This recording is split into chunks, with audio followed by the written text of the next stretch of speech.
ವಿಷ್ಣುವಿನ 6ನೇ ಅವತಾರವಾಗಿರುವ ಪರಶುರಾಮನ ತಾಯಿ ರೇಣುಕಾದೇವಿ. ಪತಿವ್ರತೆಗೆ ಹೆಸರುವಾಸಿ ಇವಳು.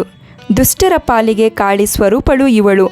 ತನ್ನ ನಂಬಿ ಬರುವ ಜನರಿಗೆ ಕಾಯುವ ಜಗನ್ಮಾತೆ. ಈ ವಿಡಿಯೋದಲ್ಲಿ ರೇಣುಕಾದೇವಿಯ ಬಗ್ಗೆ ತಿಳಿಯೋಣ ಬನ್ನಿ. ಅದಕ್ಕೂ ಮುನ್ನ ಇನ್ನು ನನ್ನ ಚಾನಲ್ಗೆ ಸಬ್ಸ್ಕ್ರೈಬ್ ಆಗಿಲ್ಲ ಅಂದರೆ ದಯವಿಟ್ಟು ಸಬ್ಸ್ಕ್ರೈಬ್ ಆಗಿ ಬೆಲ್ ಐಕಾನ್ ಪ್ರೆಸ್ ಮಾಡೋದನ್ನು ಮರಿಬೇಡಿ.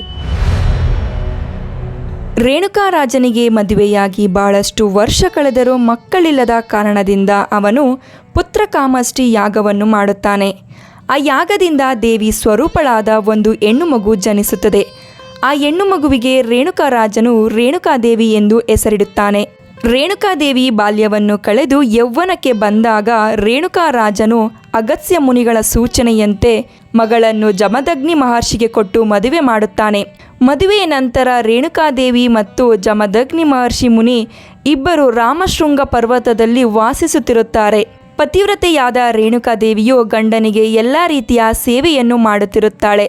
ಮುಂಜಾನೆ ಎದ್ದು ಅಲ್ಲೇ ಇದ್ದ ಮಲಪ್ರಭಾ ಎಂಬ ನದಿಯಲ್ಲಿ ಸ್ನಾನ ಮಾಡಿ ಮರಳಿನಿಂದ ಒಂದು ಬಿಂದಿಗೆ ಮಾಡಿ ಒಂದು ಹಾವನ್ನು ಸಿಂಬಿಯನ್ನಾಗಿ ಮಾಡಿಕೊಂಡು ನೀರು ಹೊತ್ತು ಮನೆಗೆ ತರುತ್ತಿರುತ್ತಾಳೆ. ಮುಂದೆ ರೇಣುಕಾದೇವಿ 5 ಜನ ಗಂಡು ಮಕ್ಕಳಿಗೆ ಜನ್ಮ ನೀಡುತ್ತಾಳೆ.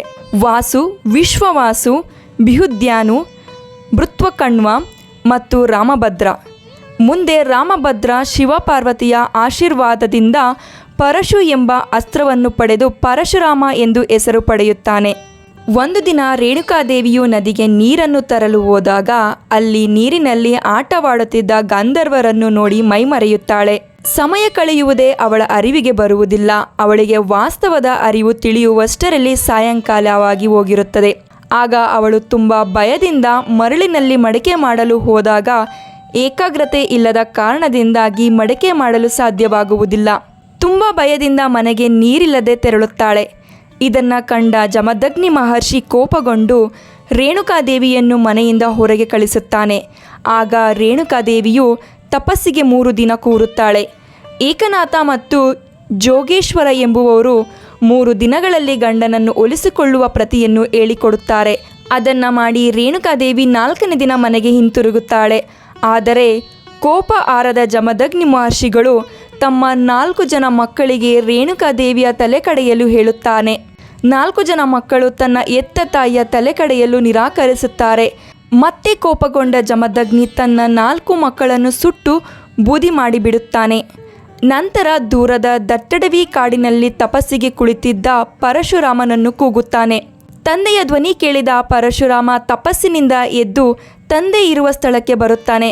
ಪರಶುರಾಮ ಜಮದಗ್ನಿಯ ಬಳಿ ಬಂದ ಕೂಡಲೇ ಜಮದಗ್ನಿ ಪರಶುರಾಮನಿಗೆ ತಾಯಿಯಾದ ರೇಣುಕಾದೇವಿಯ ತಲೆ ಕಡೆಯಲು ಹೇಳುತ್ತಾನೆ. ತಂದೆಯ ಮಾತನ್ನು ಪರಿಪಾಲಿಸಲು ಪರಶುರಾಮ ತನ್ನ ಪರಶು ಆಯುಧವನ್ನು ಎತ್ತಿ ರೇಣುಕಾದೇವಿಯ ತಲೆಯನ್ನು ಕಡಿದು ಹಾಕುತ್ತಾನೆ. ಪಿತೃವಾಕ್ಯ ಪರಿಪಾಲನೆಗಾಗಿ ಜಮದಗ್ನಿ ಮಹರ್ಷಿ ಪರಶುರಾಮನನ್ನು ಮೆಚ್ಚಿ 3 ವರವನ್ನು ಕೇಳಲು ಹೇಳುತ್ತಾನೆ. ಆಗ ಪರಶುರಾಮ 1ನೇ ವರವಾಗಿ ತನ್ನ ತಾಯಿಯನ್ನು ಬದುಕಿಸಿಕೊಡುವಂತೆ, 2ನೇ ವರವಾಗಿ ತನ್ನ ತಮ್ಮಂದಿರನ್ನು ಬದುಕಿಸಿಕೊಡುವಂತೆ ಮತ್ತು 3ನೇ ವರವಾಗಿ ಜಮದಗ್ನಿ ಮಹರ್ಷಿ ತನ್ನ ಕೋಪವನ್ನು ತೊರೆಯುವಂತೆ ಕೇಳಿಕೊಳ್ಳುತ್ತಾನೆ. ಇದರಂತೆ ಜಮದಗ್ನಿ ಮಹರ್ಷಿ ಎಲ್ಲರನ್ನು ಬದುಕಿಸುತ್ತಾರೆ ಮತ್ತು ತನ್ನ ಕೋಪವನ್ನು ತೊರೆಯುತ್ತಾರೆ. ನಂತರ ಕೋಪ ತೊರೆದ ಜಮದಗ್ನಿ ಮಹರ್ಷಿ ರೇಣುಕಾದೇವಿಯನ್ನು ಒಪ್ಪಿ ಮಕ್ಕಳೊಂದಿಗೆ ತಮ್ಮ ಆಶ್ರಮದಲ್ಲಿ ಜೀವನ ಸಾಗಿಸುತ್ತಾರೆ. ನಾನು ಇಲ್ಲಿಯವರೆಗೂ ಹೇಳಿದ್ದು ಪತಿವ್ರತೆಯಾಗಿದ್ದ ರೇಣುಕಾದೇವಿಯ ಬಗ್ಗೆ. ಮುಂದಿನ ವಿಡಿಯೋಗಳಲ್ಲಿ ಇನ್ನೂ ಹೆಚ್ಚಿನ ಮಾಹಿತಿಗಳೊಂದಿಗೆ ಬರುತ್ತೇನೆ. ಎಲ್ಲರಿಗೂ ಧನ್ಯವಾದಗಳು.